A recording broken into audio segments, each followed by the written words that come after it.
So we're getting a Gutter Barbie song now from Winter.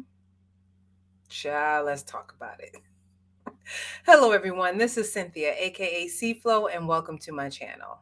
Before we talk about Love and Marriage DC, Season 2, Episode 2, which is Winter Storms, please like this video, subscribe to my channel, add your comments because I'd like to hear what you have to say.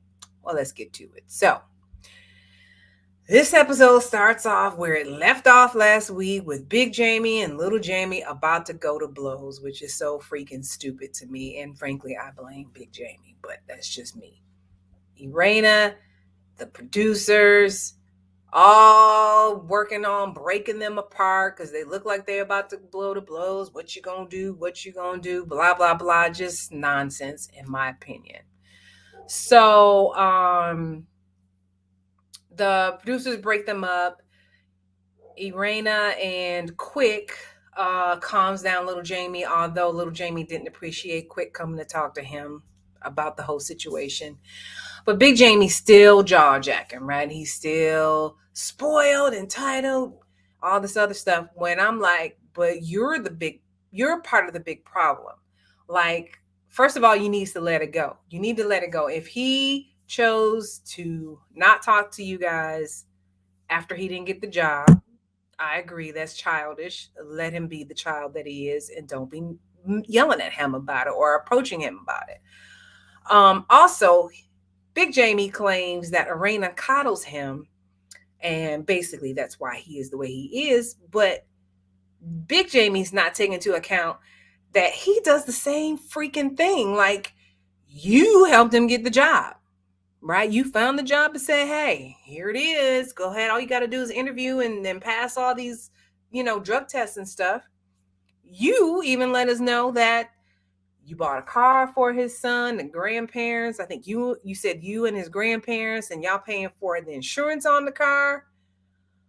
So who's coddling? You are too. So you need to not be just blaming your wife, shouting. You need to be looking in the mirror. And that's one of the things that I don't want to say bothers me, that concerns me about Big Jamie, is that he doesn't listen to people. He doesn't try to see their point of view. I say, let the boy fall on his face. A lot of times when people fall and they down at their lowest, they just may change. Now, if he got a girlfriend to coddle him the same way y'all did, then that y'all have, he might not change. Who knows? But he grown. He don't want to talk to y'all. Fine. Peace. That's all I have to say about that part. And it's just so stupid. The whole thing is stupid, especially about you mad because he wouldn't talk to you for a week. Child, just let him do that. Oh Lord Jesus. Okay. So that's about the end. That's the end of all of that whole thing that happened to the party. So we see Winter. She is happy. She is officially divorced, child. He finally signed them papers. Which apparently signed these papers was a song that was out. I had no idea. Do you, girl? I ain't mad at you. So now she's going into a music studio to record another song. And the name of the song is Gutter Barbies. Because, of course, as we know last season, that's what she called Irena and Ashley, Gutter Barbies. So she goes and talks to the producer Black, who is married to Sherelle, and enters Sherelle, and they discuss the new song Gutter Barbie and its meaning. Winter's trying to clean it up and say it's not a diss record. It's almost like it's an homage to them, which we know, girl, it probably ain't. I hadn't heard the lyrics, but it probably isn't. So what I do like was the little shade, a subtle shade that Sherelle gave Winter, because Winter's like, I'm getting ready to record my hit song. And she's like, you're getting ready to record a song. Basically saying it ain't going to be a hit. Yeah. Sherelle lets Winter know that she will be letting Ashley know at the little pink party that Ashley is going to be hosting about the new Gutter Barbie song. Winter let Sherelles know that she had some tea about Arena and the family and her kids, and how she tried to reach out to Arena via DM, and that Arena didn't reach back out. I feel like Sherelle is doing too much already, getting mixed up in this mess by saying, "Well, I'm gonna go ahead and tell Ashley anyway." I think she's, and we'll see later when we talk about it. I think she's trying to be Gurr, like right off the bat, and that could just be her personality. At least that's how they are portraying her. At least that's what Ashley says, that she speaks her mind and is loud and all this other stuff. So we move to Ashley promoting her book, and she's on some local. It looks like it was a local daytime show, and they were interviewing her about her book. And of course, they're going to ask her about the rumors about the Samuels. She claims it took her by surprise and they should be focusing on her book, which is true. But girl, you should have known they were going to ask you this. You should have known. It's all in the news. You should have known they were going to ask. So I don't buy that whole I was taken out by surprise about that question. Irena and Big Jamie discussed what happened the night before with Little Jamie. What I loved is how, I know this is bad of me to like this, but I love that Big Jamie falls down the stairs. Karma for your arse, okay? I agree with Irena that when she says you have to stop yelling at Little Jamie like that. Like, he's not getting through to him. And Big Jamie keeps saying, I'm not getting through to him. And my thing is, okay, so if you're not getting through to him, then maybe that means you need to change your approach. Maybe that's what happened. That's what you need to do. But I've always said that his approach is, I know if somebody approached me the way he does, you wouldn't get nothing out of me. I'm just saying. They discussed the possibility of going to counseling, and to my surprise,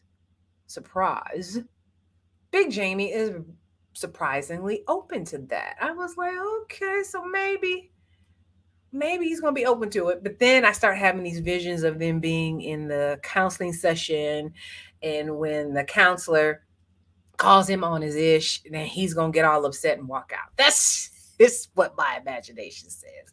Be interested to see if they are going to have that filmed. Be interesting to see that, or if they really do go through with it. Anyway, moving on to Ashley, her best friend comes to visit her. She tells her best friend that her sister is not sure how their mother will feel about the book, because she discusses how basically when she was 16, her mom abandoned her, right? But, I'm not going to get into all of that. And then they get what they call pointless best friend tattoos. It's cute, but I hope they continue to be BFFs if they're going to be getting tattoos. Joy visits Irena, and they discuss Ashley and her best friend. I think her best friend's name is Alicia. And the whole single mom talk, guest speaker questioning. And Joy felt like she was being double teamed by them.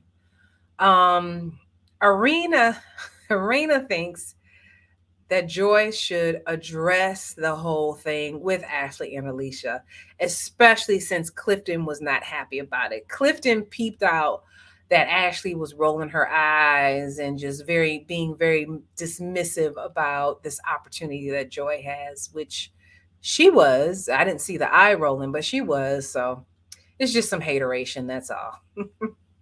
So it's the day of Ashley's pink event. Everyone shows up. Of course, Winter wasn't invited. Irena shows up in a Gutter Barbie jacket. Back of the jacket has Gutter Barbie, right? Come to find out, Ashley and Irena made money off Gutter Barbie t-shirts. And I was like, now, Winter, why did you not monopolize on that? Why didn't you think of that? And now I hope to God that she has the sense to have gone through and start the trademarking process for the term Gutter Barbie, so that they can no longer profit from that. That's just free advice, free of charge. Okay, Winter, next time I need to give you some advice, I will be charging. Okay, but if it were me and I came up with the term Gutter Barbie, I would have left the scene Talk to my attorney and had that trademarked ASAP. Just saying. Got to think about that money. All right. Sherelle shows up to the party and Joy blows her off. We find out that apparently Joy and Sherelle's husband Black were in a musical group, and Joy says he destroyed the group. So she is not only holding a grudge against Black, Sherelle's husband, she's holding a grudge against Sherelle too. I want to know what happened. I want to know, how did he break up the group? What did he do? Did he say we're done and y'all just said okay? I mean, what happened? Inquiring minds want to know. I really want to know more about that. But I don't think you need to be holding a grudge and not be friendly with the wife unless she had something to do with it. You know what I'm saying? It didn't seem like she did, but whatever. So Sherelle tells the girls about Winter's song, and they are like, well, what are, they are sure that it's going to be a diss track. And Sherelle insists that her husband does not write diss tracks, darling. But I think we all know it's most likely going to be a diss track. If it doesn't, hey, that'll be good. She also tells them that Winter wants to make amends with them and would like to talk to them. Of course, Ashley like, nah, I don't want to talk to her. You go ahead and rein in and talk to her if you want to. I don't want to talk to her. So Irena asks Sherelle, did she mention to you about her DMing me because she heard something about my family and the kids and all that stuff? And she said, yeah, she really want to meet with you. So Irena agrees to meet with Winter. They discuss the rumor that Winter mentioned about on the Carlos King show about the Tylers' relationship and how they cheat on one another, right? So Irena is still hot about that. They start going, Winter apologizes, but then they keep going back and forth about the BS that has happened in the past. You said this, but you guys said that, and I wouldn't have said that if you guys didn't say this, and so on and so forth. So finally, Winter tells Irena to check her circle of friends because they out here spreading some tea about you and your family and your children. She finally shares the information that she received via DM, which basically said that Irena or that the Tylers act like they took care of Jason, but they sent Jason off to a special school and all this other stuff. And so Irena's like, my circle of friends are small, and I'm sure that's not who said it. But Winter has the receipts. So we'll see next week if Irena's going to believe her or not. It seems like she's not, and then they're going to be in a bad place again. But that's basically what happened in this episode, child. Let me know what you think about this new Sherelle. Do you think she's getting in the mix too quick? Yeah. What do you think about Joy holding a grudge against the wife instead of just Black? That's real interesting. Anyway, that's it. So please subscribe to this channel, like this video, add your comments. I'd love to read them. Until next time, peace.